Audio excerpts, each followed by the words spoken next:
All right, welcome into Auburn Live Show, auburnlive.com, part of the On3 Sports Network. Appreciate everybody for joining us on this Sunday morning. You're listening to this. Some reaction to Auburn's 21-17 loss at South Carolina. Tigers lose 3 in a row. It's the first time they've lost 3 in a row since 2012 when they lost 5 in a row. It's the first time Brian Harsin has lost 3 in a row as a head coach. And yet again, another blown lead for Auburn. They're up 14-0. They're outscored 21-3 from that point on, from the second quarter on again. The same way they had a 28-3 lead against Mississippi State and blew that one too. This is another blown lead. Auburn loses to a mediocre South Carolina football team that they had honestly no business losing to, backup quarterback or not. All right. I'm recording this, you're listening to it on Sunday morning. I'm recording this on Saturday night late. It's like midnight. Auburn jumped out to that 14-0 lead. And I said on Twitter, we all know this game doesn't start till the second half, half joking. But sure enough, they did it again. Sure enough, Auburn did it again. It is mind blowing. What they have done, not just the last 2 games in terms of blowing the leads. That's a big part of the story. But go back to the last 3 games. And in the last 3 games, in the second half, Auburn has 9 total points.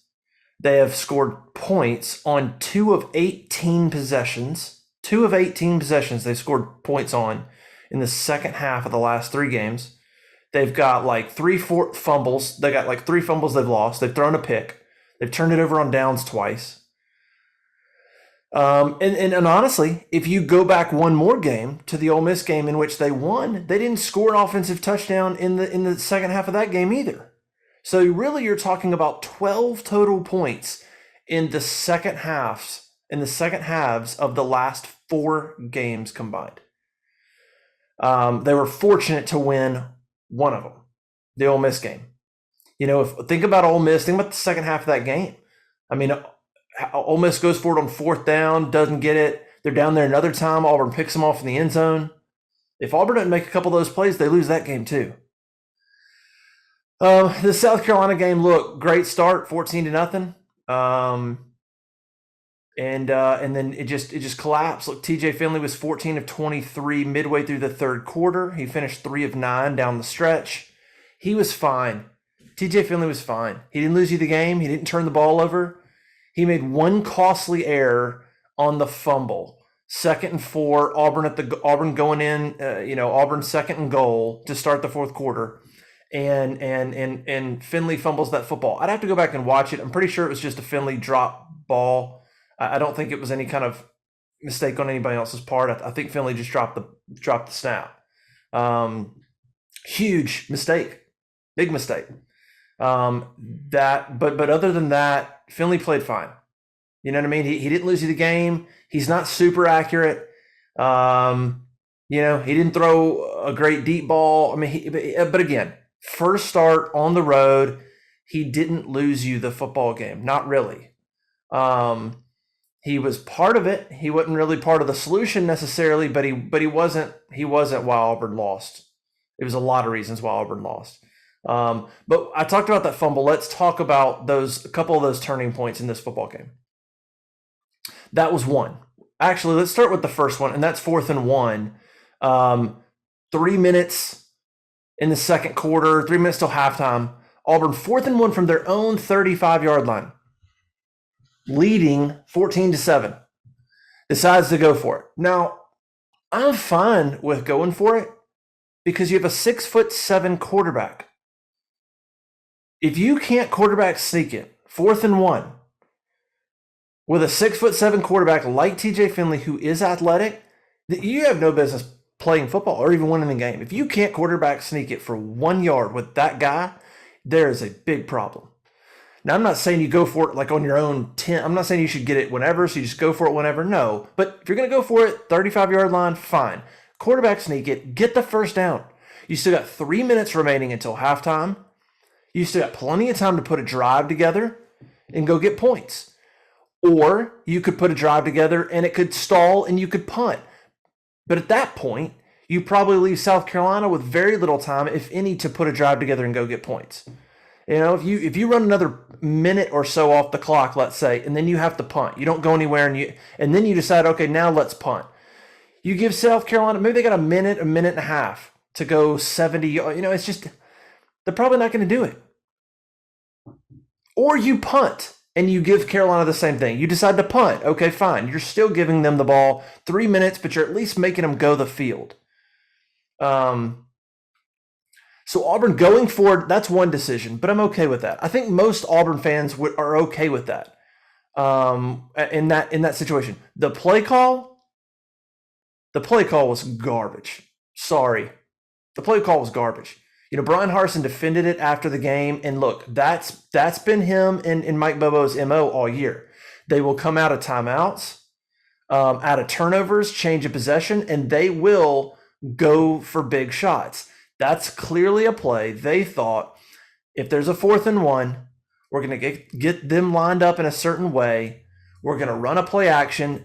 I don't blame them. I mean, if I'm Carolina, I'm thinking, it's going to be a run, and we're going to sneak Demetrius Robertson, who's a fast guy, through there, and he should be streaking, and he should have a step or two. Like, I understand the thought of that play. But in that situation, what are you doing? In a 14-7 game, on your own 35, that's a risky play call. If you're up 21-7 and you run that maybe at midfield or something, okay, didn't work. You took a shot. 14-7 on your own 35, and that's the one you call? Makes no sense. Pick up the first down. And if not with TJ Finley, run Tank Bigsby, who was pissed on the sideline, by the way, that he didn't get the ball, and I don't blame him. So one of those two options, because then guess what? You maintain possession, and if you don't convert any points on that drive, you likely use up the clock, and no harm, no foul, you go in 14-7 at halftime. Best case, you convert it and go get points, and you're up 17-7. So that was turning point 1. You give Carolina the ball at the 35. What do? Score a touchdown. For the second straight game, the Auburn defense, not so much their fault this time. I mean, you did let them go 35 yards, but offense didn't help, and Harsin and Bobo, that decision didn't help. But for the second straight game, you allow a team to go into halftime scoring a touchdown in the last minutes, and that team also gets the ball coming out of the second half. So just, that's not winning football. That is not winning football. So Carolina scores a touchdown, huge moment. Like I just said, you potentially take points off the board for Auburn by not converting, and then you give Carolina points by not getting it. It's just a big change. And even if you punt and let's say Carolina goes down and you make them go the length of the field, if they get a field goal, that's 4 points. That's the difference in the game. That's the 4 points. So that was moment number 1. Moment number 2 was what I mentioned with the Finley fumble. 2nd and 4, second and goal, coming out of the fourth quarter, and Finley fumbles the snap. Loses 4 yards. Huge play. 3rd and 8. Then you 3rd and 8. Finley throws behind Malcolm Johnson on a slant that wasn't going to score anyway. That was a terrible 3rd and 8. That was terrible anyway. Nobody was open. People weren't even good routes being run. And you throw the slant to Malcolm Johnson on the far side of the field, just ridiculous. Just the execution of that play was terrible. So you go from 2nd and 4 to fumble, 3rd and 8, terrible pass, wasn't going to get it anyway, to missed 25-yard field goal. That series of events was devastating, catastrophic for Auburn. We talked about the 4th and 1 at the end of the first half. Well, here's another one. So if that goes your way, and let's just say you don't score points, they don't score points, nothing happens. It's still 14-7. There you just messed up. 2nd and 4, Tank Bigsby's having hit the game he's having. You screw it up, and you don't even get a field goal. Those two are the difference in the game. Those two. Forget the muff punt at the end. Those two right there. Easily avoidable. Easily avoidable for Auburn, to get points or to keep points off the scoreboard for South Carolina, and that's the difference in the ball game. And then of course the last big turning point was the muff punt. That's not why Auburn lost the game. But that cannot happen. That cannot happen. There is absolutely no video evidence that we saw that showed conclusively that that ball hit Jalen Simpson. None. It doesn't exist. It does not exist. And it was not called on the field. You cannot overturn that. That was an atrocious call. Horrible. I would love to be in the room when they review that and they say, now, how did you overturn that? Because if you overturn it, we're talking about conclusive, without a doubt evidence. I mean, I would love to know what that evidence is from the ref's point of view, that they looked at it and said, oh, look, there it is. No question about it. 100%. The ball hit his knee. Look, here's the evidence. It's not there. There was not a camera view that showed that. There just wasn't. You could perceive it. You could say, ooh, based on that angle, it kind of looks like it. There was not a video angle that showed 100%. You would have needed a video angle directly above it looking down on that. And it didn't exist. Didn't exist. So that was an atrocious, horrible call. It's not why Auburn lost, but that can't happen. Auburn should have had one more chance and should have had one more possession at the end of that game. And it was actually huge because I think it impacted Auburn's possession before that. With 5.5 minutes when Auburn got the ball, they threw 4 straight passes. And a lot of people were thinking, how do you not give the ball to Tank Bigsby? Where is Tank Bigsby? And I get that. But I wonder, I don't know, but I wonder if Mike Bobo in that situation is thinking, 5 minutes left. If I run this like a drive, like a normal drive, and start giving the ball to Tank Bigsby, this might be our only drive. Because as soon as I start running, I'm going to run clock. And if we get down there and there's 2 minutes left, whatever, and I have to use a timeout, and then if we don't get a touchdown, the game's over. We will lose. I wonder if Bobo wasn't saying, let's throw here and see if we can move the ball. If we can't, we shouldn't use up a lot of clock, and we should get another possession. Let's see if we can get a stop, get the ball back, and have one more possession. But again, I don't know that for sure. It was just a thought. And so, but the point is, the muff punt matters because it influenced it. If that's potentially what Mike Bobo is thinking, that influences his play calling there, right? So it's not just that, they had drives before. That drive before was influenced on him thinking, we're going to get a stop, worst case, and we're going to get the ball back. And then they don't. If you told Bobo this is your only drive no matter what, he does that differently. So that was a big call. That can't happen. Tank Bigsby, fantastic night. You could tell from the beginning that he was ready to play. I think I tweeted it literally on Auburn's first touchdown drive. I mean, first couple of carries of the game, I said, Tank Bigsby's got another burst tonight. He looks, there's an extra step there. You can see it. And he had a great night. He was fantastic. 164 yards. I think that's second most yards in his career, behind 192 against Mississippi State. Last week, Shed Jackson, I think 11 catches for 100-something yards, both career highs for him. Smoke Monday with 6 tackles. Chandler Wooten with 6 tackles. It's the first time Smoke Monday's led the team in tackles in his career. But just look, a weird game. I mean, Auburn's defense did its part in the fourth quarter. There were some surprising things about the game from Auburn's defensive perspective. Giving up 141 yards rushing shouldn't have happened. That's above what Carolina averages in a game. Constantly having that play bounce outside, losing containment, terrible. Not covering 11 out of the backfield, terrible, makes no sense. But having said all that, Auburn allowed 306 total yards. That's under South Carolina's average. They allowed 21 points. That's 2 points under South Carolina's average. And they held South Carolina to 1 for 9 on third downs. That should win you the ball game. If you hold a team under their yards average, under their points average, and hold them to 1 of 9 on third downs, you sack them 4 times, and have a turnover, and you commit no turnovers, you should win that football game. And yet Auburn lost. I think the only thing Auburn's defense didn't really do that they've done in the past is they're back to allowing touchdowns. Against Ole Miss, they allowed field goals. Against A&M, field goals. But now against Mississippi State and now against South Carolina, they're giving up touchdowns. They're not buckling down when it matters, and they're giving up touchdowns. That was the same thing with Mississippi State. I mean, they gave up yards to Mississippi State, but those touchdowns, it's not like Mississippi State hit bombs. I mean, Mississippi State scored touchdowns from 3 yards out and 6 yards out. Auburn had their chance to hold them there. Same thing with Carolina. I think it was a 4th and 3, and Carolina scored a touchdown. So, I think Auburn's defense played okay. They played well enough to win, ideally, but they aren't fault free. I mean, they if they could have held Carolina to a field goal instead of a touchdown or whatever, maybe that game goes differently. It's a tie game if they do it one time. Bad tackling, missed angles, but again, hard to blame the defense. Did they play great? No. Did they play bad enough to lose? Not necessarily. The offense going dormant again is honestly what cost Auburn the football game and those decisions we talked about. So Auburn is 6-5. They're 4-3 in the league, I think. No, I'm sorry. They're 3-4 in the league.